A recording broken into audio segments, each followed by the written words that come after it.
Toastmasters for over 4 years. The challenge of delving into these different manuals has not diminished. Today's speech is called The Introduction to the Monodrama. In a monodrama, the speaker portrays a single character, striving to bring that character to life through voice, gestures, and mannerisms. All attention is focused on this person and situation. This is a story called Writing Home by Charles Strawn. It is part of an anthology called, is part of the French here, or I guess that's, no shit, there I was, Wild Stories from Wild People.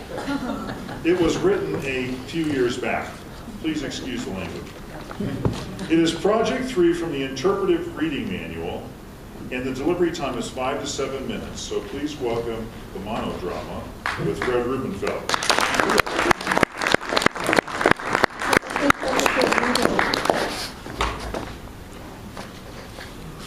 No shit. There I was, hopelessly lost in the uninhabited vastness of the West Virginia wilderness. I had no food, no water, and a swirling snowstorm was bearing down on me. I despaired of ever seeing home and hearth again. My predicament had begun with a phone call from my dad 3 days before. The old man wanted me to accompany him on one last hunting trip before he cashed in his chips. I knew that this would be our last father and son hurrah, and I wanted the memory of it to be like one of those warm, fuzzy stories that's always happening to someone else. My wife thought the whole idea was insane, but agreed to let me go if I promised to let her know exactly where our camp was located. If I didn't make it back, she wanted to produce my body right away for insurance purposes, rather than waiting 7 years to declare me legally dead. She's very sentimental. I left at dawn the next day for the 200-mile drive to a nameless crossroad where I met Dad waiting impatiently. I loaded my camping gear into a battered old Jeep, and off we went, two adventurers, anxious to pit our mountaineering skills against the wilderness. We bounced and lurched over rocky ridges and plunging valleys for the rest of the day, stopping at dusk only because the ancient Jeep simply was outmatched by the trackless terrain. Leaving me to set up camp, the old man strapped on his illegal deer spotlight and off disappeared into the woods. He hadn't returned when I woke the next morning, but that wasn't unusual for him. He would show up eventually, as he always did, but I was beginning to worry because of the advancing age and some health problems I hadn't noticed before. About mid-morning, it occurred to me that I should let my wife know where I am. But how? A quick search failed to even produce a pencil stub. I didn't have a single sheet of stationery. Even if I did, there was no place to mail a letter. But that's the beauty of the place. You aren't supposed to be connected with the outside world in the midst of all the solitude and isolation. But the day before, I had seen the remnants of an abandoned road, which at one time led to an old logging camp at the top of the mountain.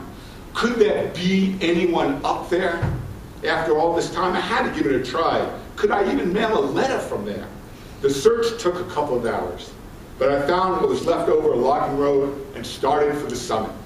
After 2 hours of steady plodding, I was exhausted. It was already mid-afternoon. I was fast approaching the point of no return. If I turned back now, would I even find my camp before dark? And what about Dad? Good Lord, if he came looking for me, he'd have a heart attack.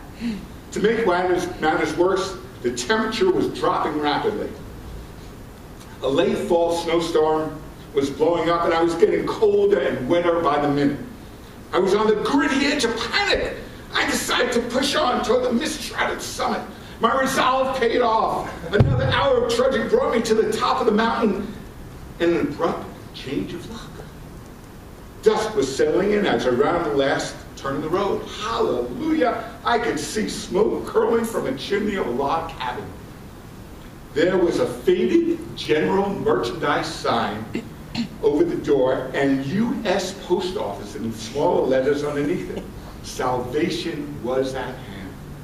I staggered the remaining few yards and literally fell through the front door of the ancient store to discover the howling wilderness had saved its biggest surprise until the very last. The only other person in this little establishment was the postmistress, who was sorting mail. She was easily the most beautiful woman I had ever seen. A startling cross between Marilyn Monroe and Bridget Bardot. With long blonde hair, deep blue eyes, and curling eyelashes. "Can I help you, honey?"